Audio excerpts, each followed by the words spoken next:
Hello friends, welcome to my new YouTube channel জিত.com YouTube channel এবং Facebook চ্যানেলে তোমাদের সবাইকে জানাই স্বাগত। আজ কথা বলবো জগন্নাথ দেবের রথের বৈশিষ্ট্য। আগের দিন বলেছিলাম, গতকাল বলেছিলাম জগন্নাথ দেবের স্নানযাত্রার ইতিহাস। আজ বলবো জগন্নাথ দেবের রথের বৈশিষ্ট্য। তাই একটু যদি ভালো লেগে থাকে চ্যানেলটিকে সাবস্ক্রাইব করে পাশে থাকবেন, ফেসবুক চ্যানেলটি ফলো করে দেবেন। বেশি কথা বলবো না, শুরু করা যাক জগন্নাথ দেবের রথের বৈশিষ্ট্য। জগন্নাথ মন্দিরে রথযাত্রার সঙ্গে বেশ কয়েকটি চমকপ্রদ তথ্য জড়িত। বিষ্ণুর অন্যতম অবতার জগন্নাথ। অক্ষয় তৃতীয়ার দিন থেকে রথের নির্মাণ শুরু হয়ে যায়। রথ তৈরিতে প্রায় 2 মাস সময় লাগে।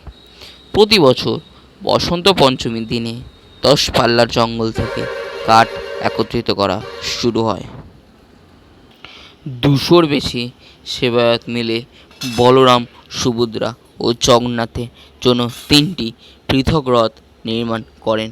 প্রতি বছর রথযাত্রার জন্য নতুন রথ তৈরি করা হয়, তখন পুরনো রথ ভেঙে দেওয়া হয়। পুরাণ অনুযায়ী জগন্নাথ প্রথমবার যখন স্নান করেন তখন তিনি অসুস্থ হয়ে পড়েন। তারপর 14 দিন একান্তবাসে থাকেন তিনি। এই সময় জড়িবুটির সাহায্যে তার চিকিৎসা করা হয়। পঞ্চদশ দিনে সুস্থ হয়ে প্রকাশ্যে আসেন জগন্নাথ। উল্লেখ্য, জ্যৈষ্ঠ পূর্ণিমার দিন স্নানযাত্রা আয়োজিত হয়। এদিনই স্নানের পর অসুস্থ হয়ে পড়েন জগন্নাথ। রথযাত্রা দিনে 3টি পৃথক রথে সওয়ার থাকেন জগন্নাথ, সুভদ্রা, বলরাম। এর মধ্যে বলরামের রথ সবার আগে থাকে, মাঝখানে সুভদ্রা, শেষে জগন্নাথ দেব। এই 3টি রথে আবার পৃথক নামও আছে। বলরামের রথ তালধ্বজ নামে পরিচিত। লাল সবুজ রঙের রথ বলরামের। সুভদ্রার রথের নাম দর্পদলন বা পদ্মরথ। কালো অথবা নীল ও লাল রঙের রথ হয় সুভদ্রার। জগন্নাথের রথের নাম নন্দীঘোষ বা গরুড়ধ্বজ। লাল হলুদ রঙের রথটি জগন্নাথ শ্রীকৃষ্ণের। জগন্নাথের নন্দীঘোষের উচ্চতা 45.6 ফুট। বলরামের রথ বলরামের তালধ্বজ 45 ফুট উঁচু এবং সুভদ্রার দর্পদলন বা সুভদ্রার রথ উচ্চতা 44.6 ফুট। এই সমস্ত রথ নির্মাণ কাঠ তৈরি একে দারু বলা হয়। ভালো ও শুভ নিম কাঠ দিয়ে রথ নির্মিত হয়। নিম কাঠ নির্বাচনের দায়িত্ব রয়েছে জগন্নাথ মন্দিরের এক সমিতির উপর। জানেন কি, রথ তৈরির সময় কোনো ধরনের পেরেক বা কাটার ব্যবহার করা হয় না। 3টি রথ তৈরি হয়ে গেলে পহনরা অনুষ্ঠান সম্পন্ন করা হয়। এই সময় পুরীর রাজা পালকি করে এসে এখানে আসেন।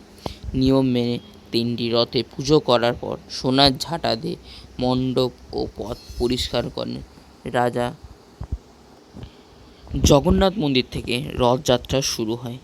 সমস্ত নগর ঘোরার পর গুন্ডিচা মন্দিরে যায়।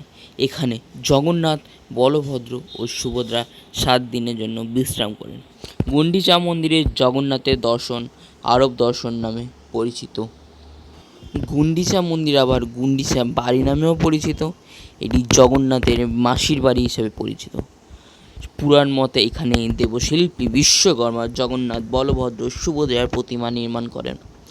আষাঢ় মাসে দশমীর দিন গুন্ডিচা মন্দির থেকে পুরীর মন্দিরে রথযাত্রা শুরু হয়।